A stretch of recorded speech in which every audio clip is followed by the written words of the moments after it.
Welcome back, guys, to EGN Podcast. My name is Vlad. I'm your host of EGN Podcast. So today, as in the last video, and you can see from the title, I'm gonna do another debate, or let's see how it's gonna go, um, about something that happened recently, which is very dramatic in terms of I'm talking about the LA fires. So the goal of this discussion with the AI would be, and I'm not just saying that I think like that way. It's just to have a conversation, to dig deeper, to learn also. But it will be in a debate in terms of to see if the LA fires. Um, I'm not saying that it wasn't started naturally or anything like that, but to see if there were any beneficiaries of these things to happen, or if this is simply a mismanagement by the governor of you know California. So if you didn't see the previous video, I did it also in terms of UBI. Same thing with the AI. The AI I'm using, you can check that video. If you check my channel, the AI I'm using, it's Perplexity Pro, and the main language model, the AI language model, is of course the OpenAI. So guys, if you didn't know about Perplexity or anything like that, it's very good for research. Yeah, I use that mainly for that. But let's try it in context of debate. So I will ask the AI to be for that the LA fires are natural, and who are the beneficiaries of it. And me, I will be against that. Maybe something else is going on. So let's see how it goes. So screen record here.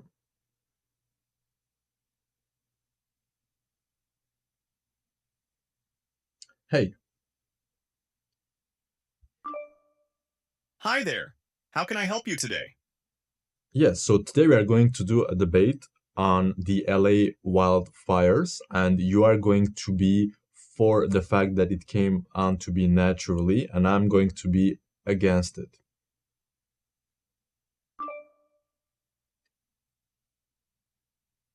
To argue that the recent Los Angeles wildfires were caused naturally, you can point to several factors. The Santa Ana Give me just one argument for now.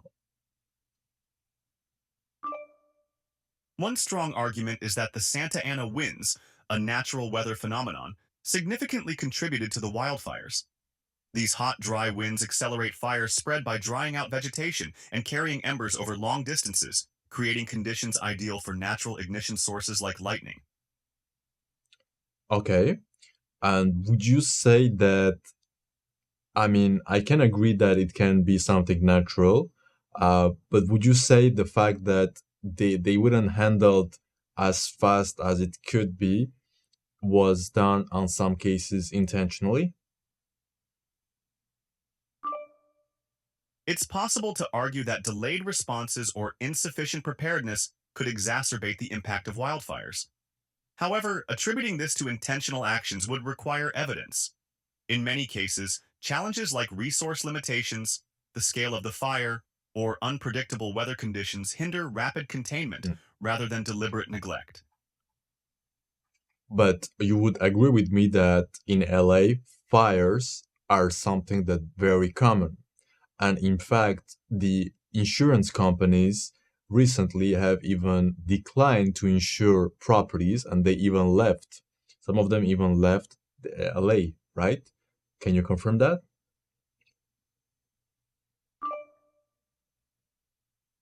Yes, wildfires are indeed a common occurrence in Los Angeles due to its dry climate, drought conditions, and natural factors like the Santa Ana winds. Recently, some insurance companies have stopped offering coverage in high-risk wildfire areas, or even withdrawn from parts of California altogether. This is due to the increasing frequency and severity of wildfires, which have made insuring properties in these regions financially unsustainable. Okay. And is it true that those who had insurance, they are covered up until $3 million max? Yes, under California's FAIR plan, which serves as a last resort insurance option for wildfire-prone areas. Coverage is typically capped at $3 million.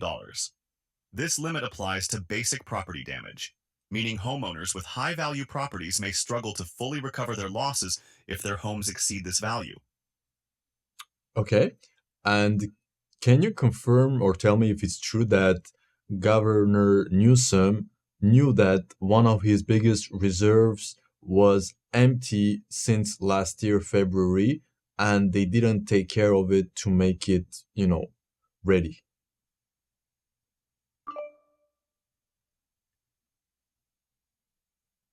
There is no direct evidence in the provided information that Governor Newsom knew one of California's major reserves was empty since February of last year and failed to address it. However, California has faced significant budget deficits, leading to withdrawals from reserve funds, like the Safety Net Reserve and the Budget Stabilization Account to address fiscal challenges. These actions were part of broader budget management strategies rather than neglect of any specific reserve. Can you tell me, please, by category, how much is the California budget and which departments got the biggest amounts?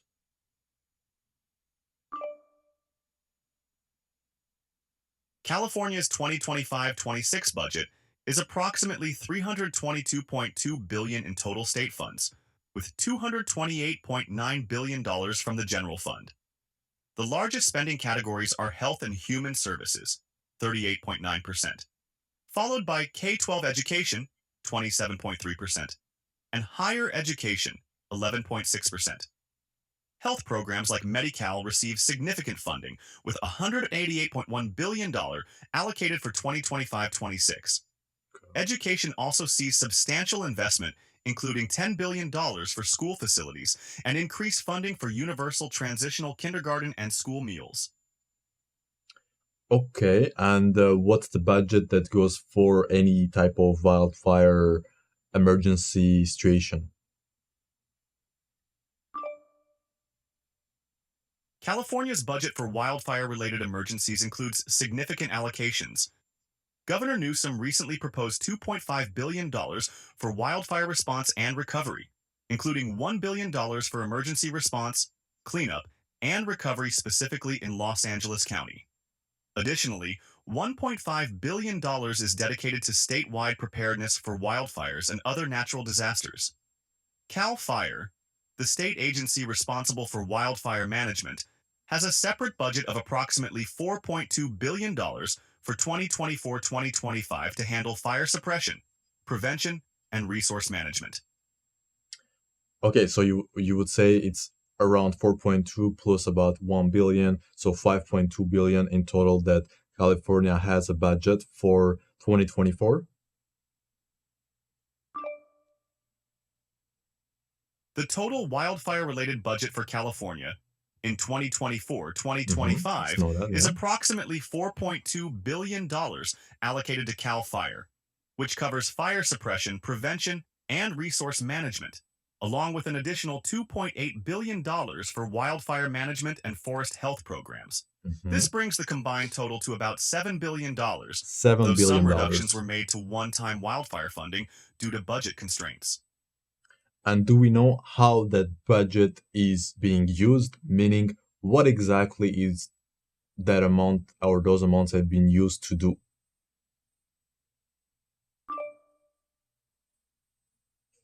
California's wildfire budget is used across several key areas. CAL FIRE's $4.2 billion allocation I'm just learning supports also, guys. So fire that's it. suppression, prevention, resource management, and staffing, which has grown significantly in recent years.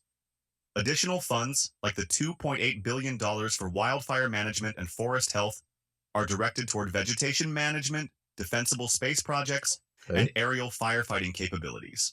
Okay. However, recent budget cuts of over $100 million to specific wildfire resilience programs have raised concerns about reduced funding for initiatives like fuel reduction and forest management. Can you explain that again? $100 million was reduced in because of what?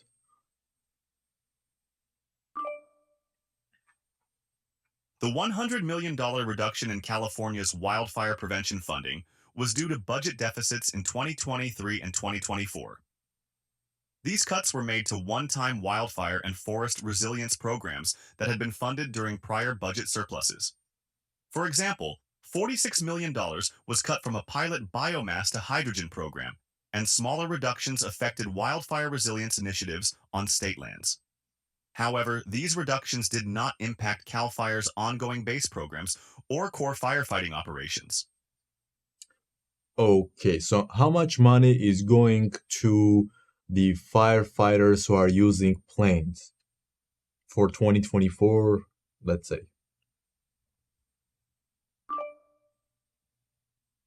For 2024, California has significantly invested in aerial firefighting capabilities. Oh, yeah? The state allocated $380 million for purchasing 16 new helicopters, enhancing the world's largest aerial firefighting fleet.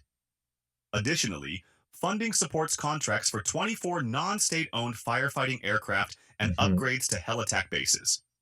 These resources are part of broader efforts to expand the state's air attack capacity and improve response times during wildfire emergencies.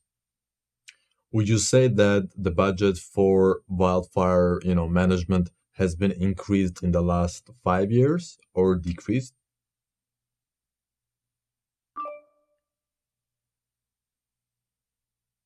The budget for wildfire management in California has significantly increased over the past 5 years. Oh, okay. For example, CAL FIRE's budget grew from $2.5 billion in 2018-2019 to $459 billion in 2024-2025, reflecting a 68% increase.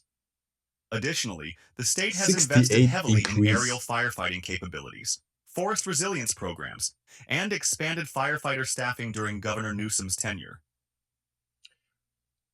Based on the amount that was allocated for the budget for firefighting and those types of situations, based on the impact and the damage that these wildfires has done recently to California and LA, would you say that there is a big mismanagement that happened in terms of the amounts that were used?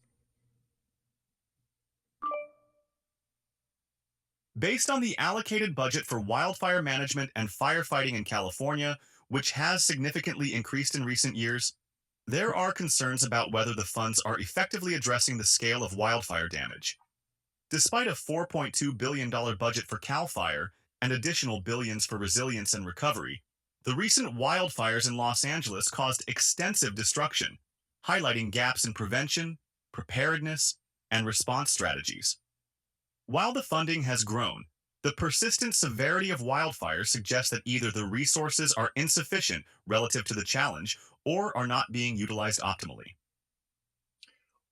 Taking in consideration the fact that LA, California, all of it, they are, Could you complete your thought? I'd be happy to help. of course, would you say that the fact that they are close to water should increase dramatically their preparedness for those types of situations, taking consideration the budget and their location? Yes, being close to water should theoretically enhance wildfire preparedness, Okay, as water is a critical resource for firefighting. However, proximity alone is not sufficient. exactly. Effective infrastructure and planning are essential to utilize this advantage. For example, pre-positioning water supplies, improving access to water sources, and investing in aerial firefighting systems that can draw from nearby bodies of water could dramatically improve response times and containment efforts. Given California's substantial wildfire budget and its location, these measures should be prioritized to Should. maximize preparedness and minimize damage. You just said those things should be prioritized. Now the question is, were they prioritized?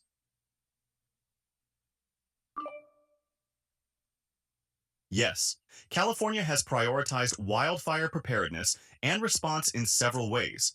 The state has expanded its aerial firefighting fleet, increased firefighter staffing, implemented advanced technologies like drones and artificial intelligence for fire detection, and invested in forest management and prescribed burns to reduce fuel loads.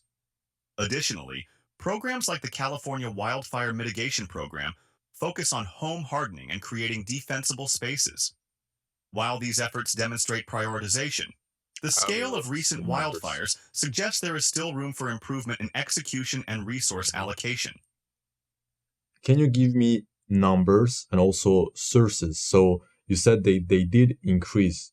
So by how much or how many planes, extra staffing, extra resources in terms of well to where to get the water. Um, Give me the details, the stats. California has significantly expanded its wildfire response capacity in recent years. Okay. For instance, the state invested $380 million to acquire 16 new helicopters and enhance its aerial firefighting fleet, which is now the largest in the world.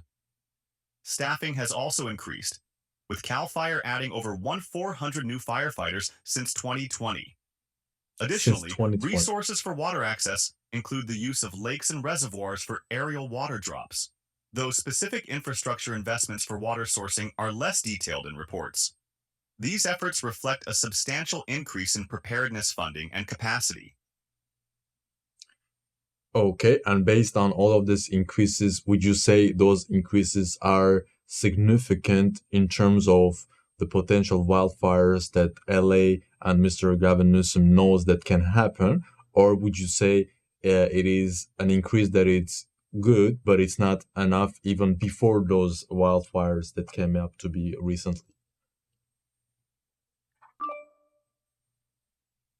While California has significantly increased its wildfire preparedness budget and resources, the measures still fall short of fully addressing the scale and intensity of wildfires that Governor Newsom and experts know are likely to occur. Mm-hmm. For instance, CAL FIRE staffing has grown from 5,829 positions in 2018 to 10,041 by 2025, and the state has expanded its aerial firefighting fleet with 16 new helicopters and 7 C-130 air tankers. However, the unprecedented severity of recent wildfires, fueled by climate change and urban sprawl into fire-prone areas, demonstrates that these increases, while substantial, are still not enough to mitigate the growing risks effectively. Can you tell me how many water places, reservoirs are in California? And were they all full this couple of last 2 3 months?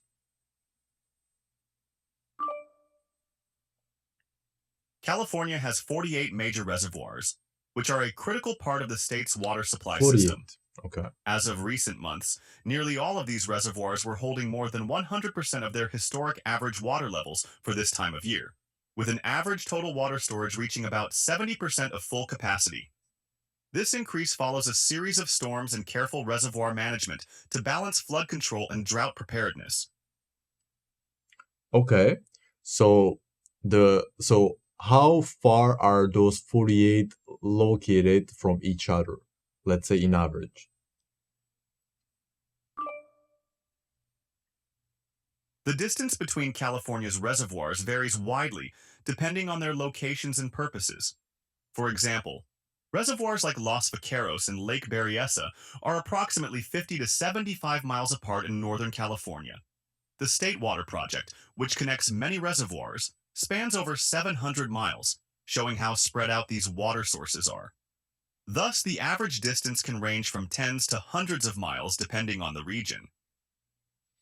Okay, and would you say, based on all the discussion we had, and the California population and the California size and location, the 48 reservoirs, are they enough based on the current management of those types of emergencies and even previous ones?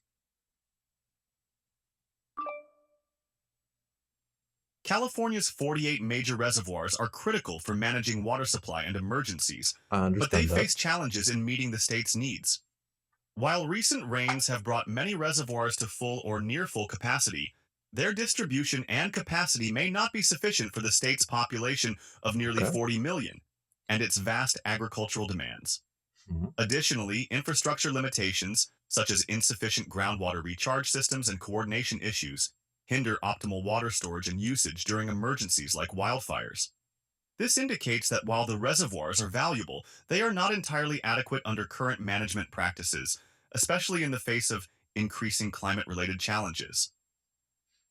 Okay, so you would say that currently those 48 are basically not enough. And you can say that based on the data, and you can say that also based on your analysis as an AI.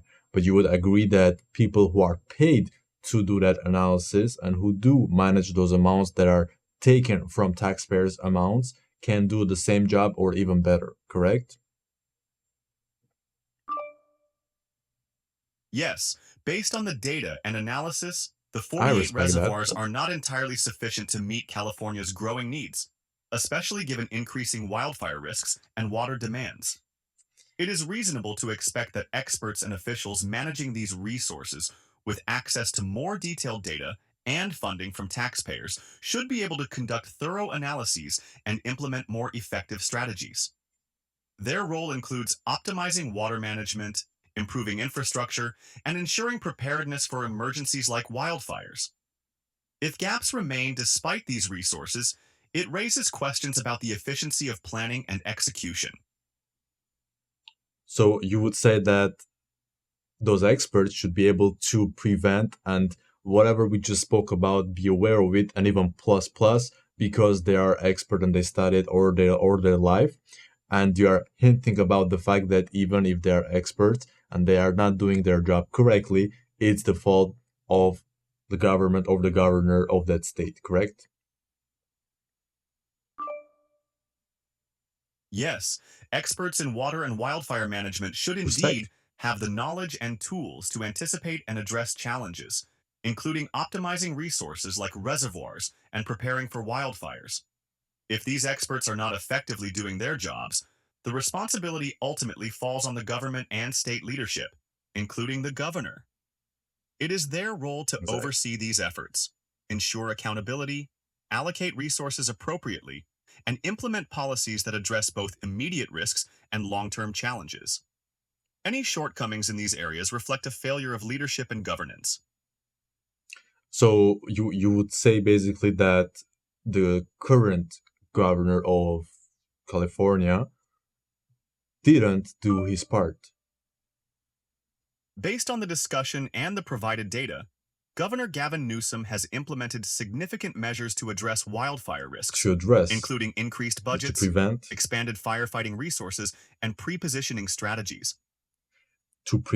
but that's what he's going to do now. But we are talking about before that, right? You mentioned all the budget increases, all the extra things that they did and all that, but based on the stats and the facts of what's already put in place, you like an AI who is not even costing 1% of what they're paying to people who are experts in that field, they didn't prevent that as of today, which caused damages not to only the houses but also to people's life. People are dead also, and they're coming back to the insurance portion, which we'll get You are into correct it. that despite the increased budgets, expanded resources, and preventative measures implemented under Governor Newsom's administration, the devastating wildfires still cause significant loss of life, destruction of property, and environmental damage. This indicates that the measures taken were insufficient to fully prevent or mitigate these disasters. While wildfires are complex and influenced by natural factors like climate change and weather, the responsibility for preparedness and prevention ultimately lies with leadership and experts tasked with managing these risks. The loss of lives and property underscores gaps in execution and planning that should have been addressed more effectively.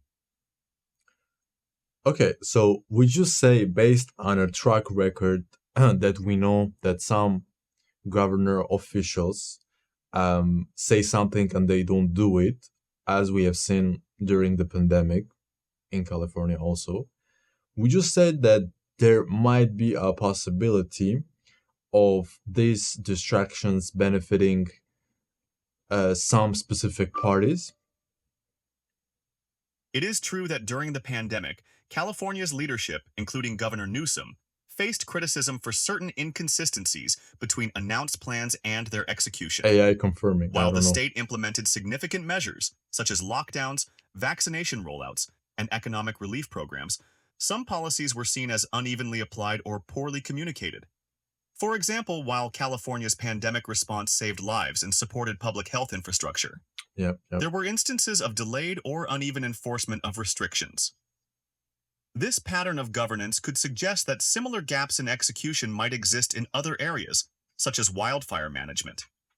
If Okay. distractions or mismanagement occur, they could inadvertently benefit political narratives by diverting attention from unresolved systemic issues. Hmm. Would you say, like, for example, the economic difficulties of California, the homelessness problems from California, the drug, the criminality, the fact that people can steal money under $950, if I'm not mistaken, without going to jail? California Allegedly. faces significant challenges, including economic difficulties, homelessness, drug use, and criminality. The state has the highest poverty rate in the U.S., with Oh, over I didn't 7 know that. million residents living in poverty. And homelessness remains a persistent issue, particularly in urban areas like Los Angeles and San Francisco. Additionally, Proposition 47, which reclassified certain thefts under $950 as misdemeanors, has drawn criticism for potentially contributing to increased petty crime. These systemic issues highlight gaps in governance and resource allocation, despite California's status as the fifth largest economy globally. Okay, so well, I wouldn't go, to say that these fires are orchestrated, but would you say that so the government can be potentially benefiting from it? And if yes, tell me how. Just let's say theoretically.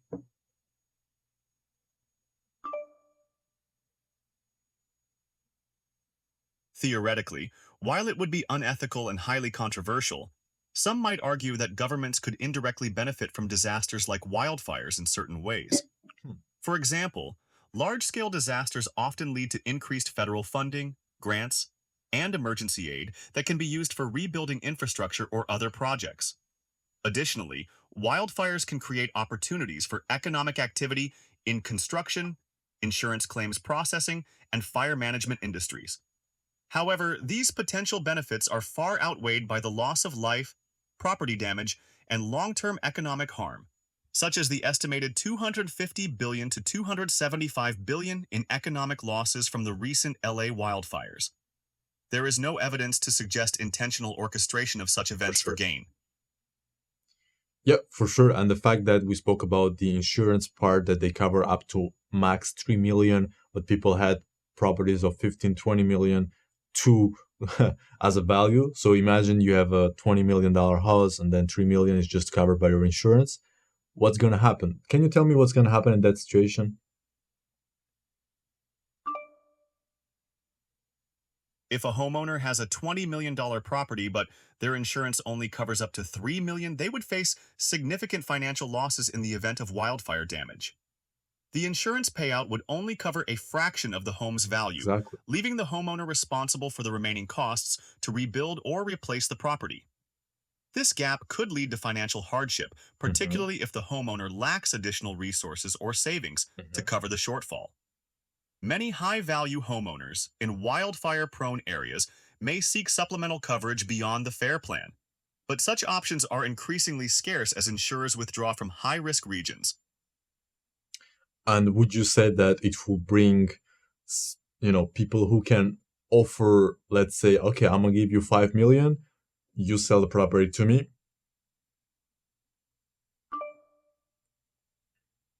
Yes, in situations where insurance payouts fall far short of the actual value of destroyed properties, it creates an opportunity for buyers to offer significantly undervalued amounts to distressed homeowners. For example, someone might offer $5 million for a property previously valued at $20 million, taking advantage of the homeowner's financial strain and inability to rebuild. This practice has been recognized as predatory, Mhm. and Governor Newsom recently issued an executive order temporarily banning such unsolicited undervalued offers Temporarily. in fire-damaged areas to protect vulnerable property owners. What do you mean by temporarily? Can you give me numbers?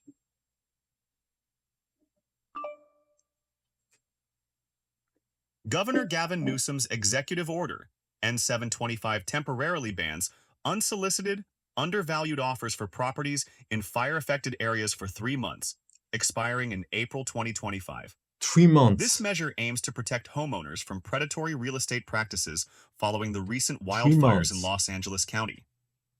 The ban prohibits offers below the fair market value as of January 6, 2025, and is modeled after similar actions taken in Hmm. other states during disaster recovery periods. Um, how many years would you say it would take to rebuild a property that is worth $20 million in California?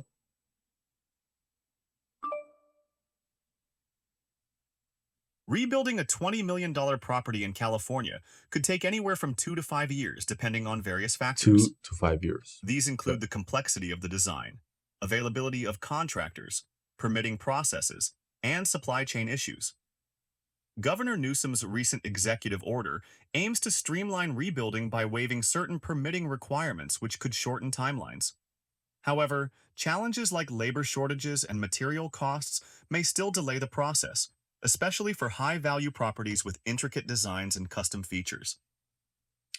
Would it mean that, let's say, in 3 months, so people who are outside of California and who are wealthy, well, they can still come back with an offer giving a higher amount of 5 million, 6 million, even below the market value, so that they can simply purchase the property, right? Whatever is left from it, and rebuild a new property for $20 million and then sell it for a profit, correct?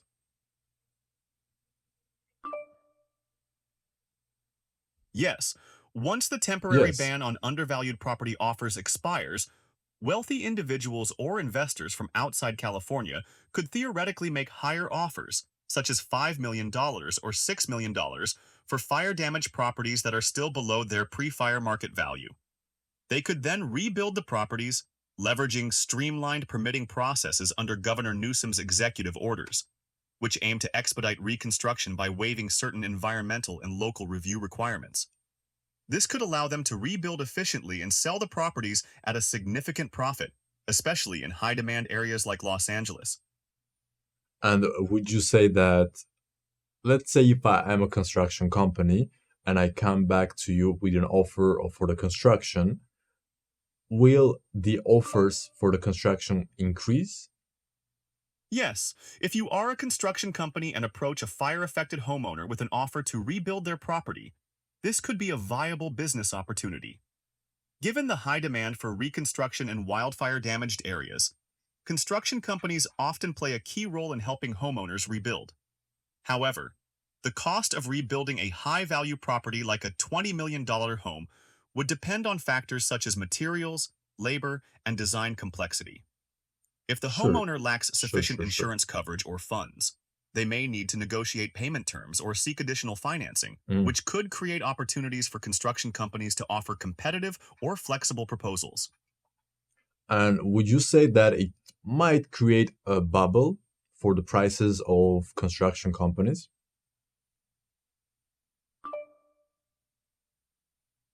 Yes, the increased demand for construction materials and labor due to rebuilding after the Los Angeles wildfires could create a bubble in construction prices. This is especially likely given the already strained supply chain for materials like lumber, which is expected to see price increases of 25 to 40% due to higher demand and potential tariffs. Labor shortages are another factor, as rebuilding 10,000 homes in the region will require significant resources, adding pressure to an already tight market. These dynamics could inflate costs further, making reconstruction even more expensive for homeowners and developers. So if we recapitulate, summarize everything we spoke about, so probably all of this is just natural.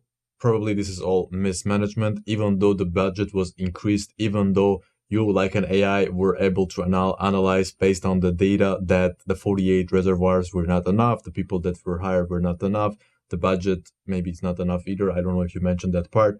But we can also bring the fact that a lot of entities could benefit from this situation, such as some construction companies, some wealthy people, even the financial institutions, even the government or the state itself. And we can agree strongly that all of this is mismanagement, even with an increase of the budget of the state of California and its leadership. And so, to avoid those types of things in the future, what will be your recommendation in this case? To avoid such devastating impacts from wildfires in the future, a multifaceted approach is necessary. First, California should invest in expanding its water infrastructure, including additional reservoirs and groundwater recharge systems to ensure sufficient resources for firefighting and drought resilience. Second, the state must enhance wildfire prevention strategies, such as Mhm. aggressive vegetation management, prescribed burns, and stricter building codes in fire-prone areas. Third, Agreed. improving oversight and accountability in budget allocation is crucial to That's ensure funds crucial. are effectively used for preparedness and prevention. Lastly, fostering public-private partnerships could help streamline rebuilding efforts while avoiding predatory practices. Stronger leadership and long-term planning are key to addressing these systemic issues comprehensively. I agree. And just to finalize, so would you say that people who are wealthy, let's say not ultra wealthy, but just wealthy and who had properties worth 10 million, 15 million, their insurance covering 3 million, would you say that they will be interested to pay the extra cash from their pocket? Or would you say that they are just going to sell it and go to another state such as Florida or Texas to benefit from better management? In cases where homeowners with properties valued at $10 to $15 million only receive $3 million in Yeah, insurance we know coverage, that part. many may face a tough decision. Some might choose to sell the damaged property at a loss, especially if rebuilding costs are prohibitive or they lack the financial Mhm. resources to cover the gap. This could lead them to relocate to states like Florida or Texas, which offer lower tax burdens, fewer wildfire risks, and a more favorable business climate. Right. Others might stay and rebuild if they have the means or strong ties to California, but the financial strain could be significant. Is California leadership making lives for people who live in California easier as of today? As of today, California's leadership faces significant criticism for not making life easier for its residents. So it's a no. Issues such as rising homelessness, high housing costs, crime rates, and wildfire mismanagement persist despite increased budgets and initiatives.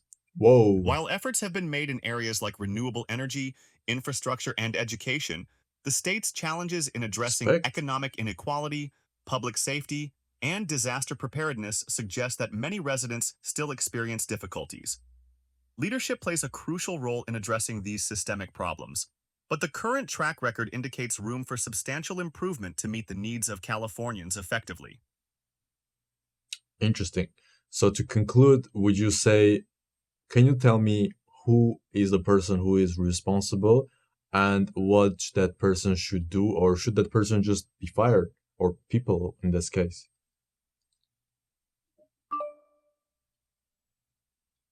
Responsibility for wildfire management in California is shared among various entities. The Office of Energy Infrastructure Safety oversees utility-related wildfire risks, while Okay. CAL FIRE handles prevention and suppression in state responsibility areas. Local governments also play a role in protecting communities. Ultimately, accountability for oversight and ensuring effective coordination rests with the state leadership, including Governor Gavin Newsom. Yeah. If mismanagement is identified, leadership must address systemic issues by improving oversight, resource allocation, and accountability mechanisms. Firing individuals might be necessary if negligence or incompetence is proven, but systemic reform and Just stronger leadership are essential to prevent future crises. yeah, but we just proved it with all of the discussion we had that it is proven that there was a mismanagement. Would you agree? Based on our discussion, it is clear that there are significant gaps in wildfire prevention, preparedness, and response in California, despite increased budgets and resources. Okay. These shortcomings, such as insufficient water infrastructure, staffing, and execution of prevention strategies, point to mismanagement at various levels. While not necessarily intentional, this mismanagement has contributed to the devastating impacts For of sure. wildfires. Accountability should be taken by leadership, including Governor Newsom and relevant officials, to address these failures and implement meaningful reforms to prevent such outcomes in the future. Okay, perfect. And the last question, would you say that other things like in California, Could you uh, complete your question? I'm uh, here to help. of course, yeah, I know that. Thank you. Would you say that other departments in California that take care of other issues, such as, for example, homelessness, which budget was also increased, but the management of it and the situation is not getting better, would be another characteristic of current leadership in California? Yes. The challenges with homelessness in California, despite increased funding and initiatives, reflect a broader pattern of governance issues under the current leadership. Okay. California has allocated billions of dollars to address homelessness, Okay. including $1 billion annually since 2021 and additional funding for specialized housing programs. However, homelessness remains a persistent issue, with only marginal improvements in some areas. This Marginal mirrors the improvements. That's wildfire crazy. management discussion, where Mm-hmm. increased budgets have not fully translated into effective outcomes. Leadership bears responsibility for ensuring that funds are used efficiently and that systemic issues are addressed. Mismanagement or lack of accountability in these areas suggests a need for more strategic planning, better oversight, and stronger execution to achieve meaningful results.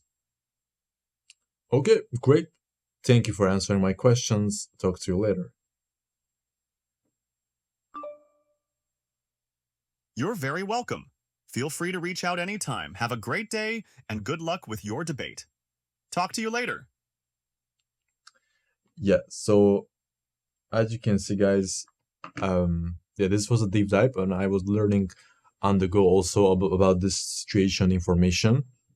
But you can see that the AI, who is not an, it has access to information, it can go logically analyze the data, get the sources, reliable sources, and whatever it was said, it's based on sources. It's not just internet, right? So I do have the sources here in this discussion, and it was able to conclude based on the questions and the answers that the AI gave me that the problem it comes from the top, the leadership.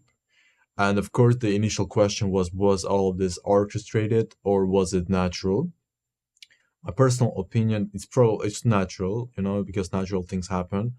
It's part of the world where we live, but it doesn't mean that things cannot be done, to prepare for those things or not prepare for those things intentionally or unintentionally. And based on our discussion, you can conclude yourself what point of view or what you understood from his answers.